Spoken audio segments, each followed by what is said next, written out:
Voici donc maintenant une petite visite dans l'une des 200 sociétés productrices de la région. Dès qu'une pousse a la vigueur requise, elle reçoit une étiquette. Ce code-barre officiel, exigé par l'État, va accompagner le plant tout au long de sa croissance.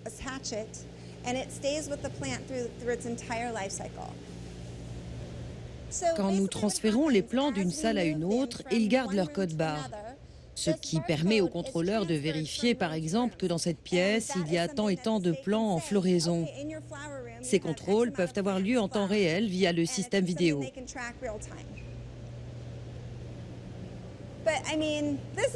Et voilà le résultat. Regardez ça, c'est pas beau? Étonnant, non? Je ne vois pas où est le mal avec le cannabis, quoi qu'en disent certaines personnes. Sauf si on en consomme de façon irresponsable. Je trouve légitime que les adultes consommateurs puissent avoir accès à un produit sûr. Ce que nous produisons peut être utilisé en toute confiance, contrairement à d'autres substances faites pour planer. Et puis, c'est ce que veulent les gens, ils ont voté pour lors du référendum. Finalement, nous apportons la preuve aux industriels que nous faisons un excellent travail. Et comme dans tout commerce, tout le monde est satisfait, les clients et les entrepreneurs.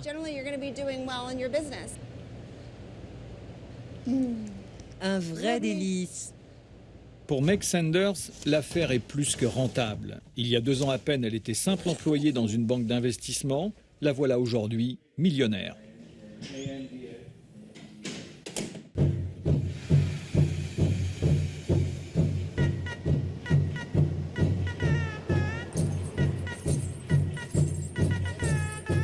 Mais revenons à nos amateurs de cannabis. À ce stade, c'est quasiment en pilotage automatique que certains viennent faire leur marché.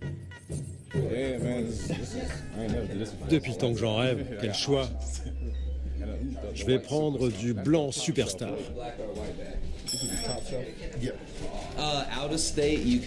Si tu ne résides pas au Colorado, tu as droit à seulement 7 grammes. Mais si tu vis ici, tu peux acheter jusqu'à 28 grammes. Pas mal comme dose sur une journée. Si tu fumes tout ça aujourd'hui, t'as intérêt à être costaud. Remarque, ça c'est déjà vu.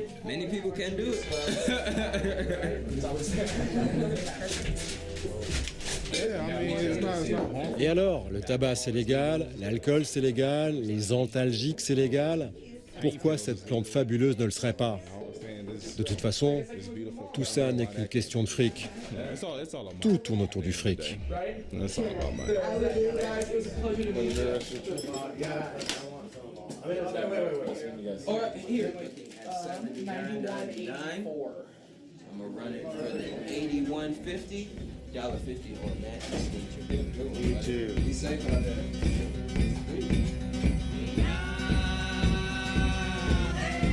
Longtemps, le gouverneur du Colorado a résisté à la légalisation jusqu'à ce qu'il comprenne l'intérêt de changer de cap. Aujourd'hui, le taux de criminalité a baissé, le tourisme est boosté et des emplois ont été créés. Les impôts résultant du cannabis renflouent tellement les caisses de l'État qu'on devrait collecter près de 100 millions de dollars cette année. Mais au Capitole de l'État du Colorado, on s'efforce de calmer le jeu. C'est sûr, les recettes fiscales qui en résultent ne sont pas négligeables, mais comparées aux recettes fiscales dans leur ensemble, elles ne sont pas significatives. L'an dernier, l'État du Colorado a perçu 73 millions de dollars pour un budget total de 26 milliards. Ce que j'entends par là, c'est que ces recettes couvrent tout juste les coûts administratifs liés à la régularisation du cannabis. Et encore, elles servent aussi à financer des programmes de prévention et de dépendance. Et ce n'est pas avec ça qu'on va réussir à rénover les voies publiques en ville ou embaucher de nouveaux enseignants. Donc il ne faut pas perdre de vue que certes c'est une somme rondelette, mais insuffisante dans l'immédiat pour permettre au Colorado et son gouvernement de faire fortune d'un coup. Mais pour certains, faire fortune d'un coup, c'est possible. Ces anciens entrepôts à épices ont été construits dans les environs de Denver. 100 000 $. C'est le capital que Pete Williams a emprunté à sa mère pour lancer son affaire. Aujourd'hui, notre ganja-preneur possède la plus grande plantation du Colorado, avec des installations entièrement sous serre. Les premiers temps, ça a été comme une ruée vers l'or, vers l'herbe. La première vague est terminée, le gros capital a pris les choses en main. Le risque commercial est aujourd'hui tellement minime que même les plus gros groupes américains et étrangers investissent. Ils ont bien compris que l'affaire est lucrative. Si bien que cette industrie familiale au départ s'est muée en industrie gérée par les investisseurs. Et je ne trouve rien à y redire. Ici, on cultive 70 variétés de cannabis à grande échelle. L'entreprise Medicine Man emploie plus de 100 personnes, jardiniers et cultivateurs, ainsi que le personnel affecté à la taille des fleurs. Dernière pierre à l'édifice, la récente mise en place d'une unité de production entièrement automatisée. Cette machine à manucurer les fleurs de cannabis provient d'une brasserie bavaroise.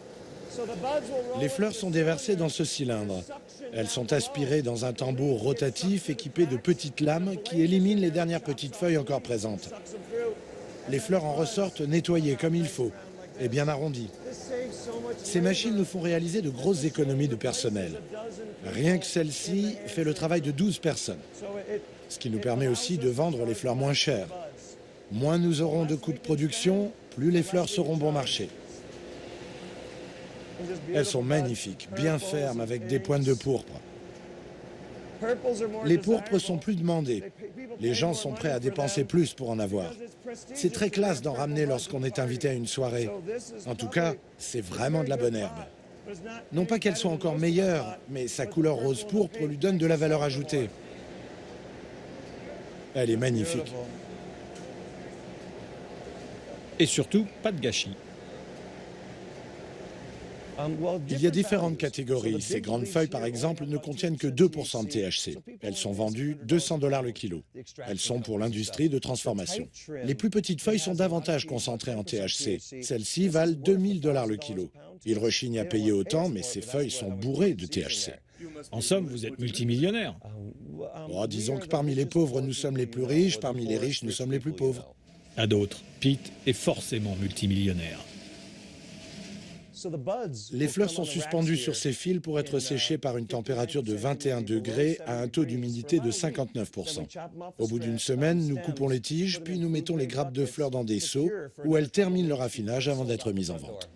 Rien que cette année, Pete a réalisé un chiffre d'affaires de 18 millions de dollars. Un groupe pharmaceutique lui a déjà proposé de racheter son affaire pour 100 millions. Notre homme attend tranquillement que les prix grimpent. D'un seau à l'autre, le prix est variable.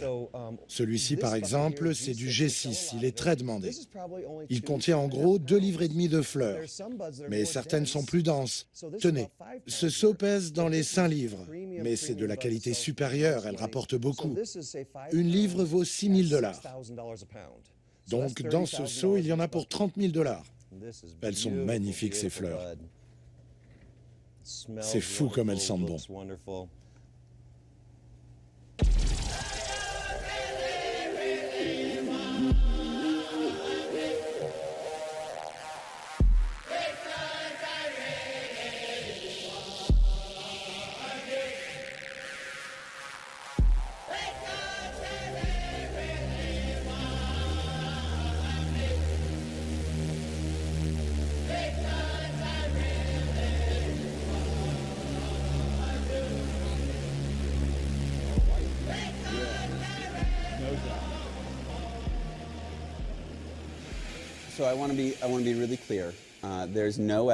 Que les choses soient claires, jusqu'à aujourd'hui, rien ne prouve que davantage de gens se sont mis à fumer de l'herbe depuis sa légalisation.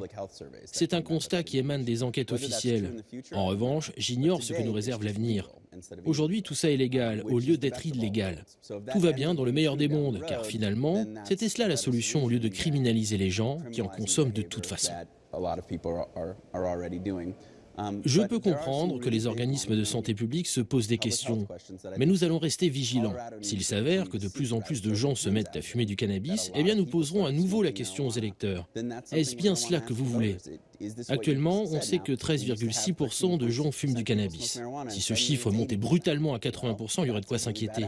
Mieux vaut que les gens remplacent l'alcool par le cannabis. En revanche, s'ils se mettent à consommer les deux à la fois, voilà qui deviendrait préoccupant. Ce sont effectivement des questions complexes qui touchent à la santé publique, mais nous ne serons en mesure d'y répondre avec certitude que dans les 10 ou 15 ans à venir. Toutefois, ces questions sont d'ores et déjà d'actualité dans le plus grand hôpital de Denver, qui accueille des consommateurs malades. Ici, on ne réduit pas le cannabis à un produit de consommation inoffensif. C'est vrai que le nombre d'admissions aux urgences a augmenté, c'est toujours la même chose. Quand la société autorise l'accès à une substance, que ce soit un médicament ou une drogue comme la marijuana,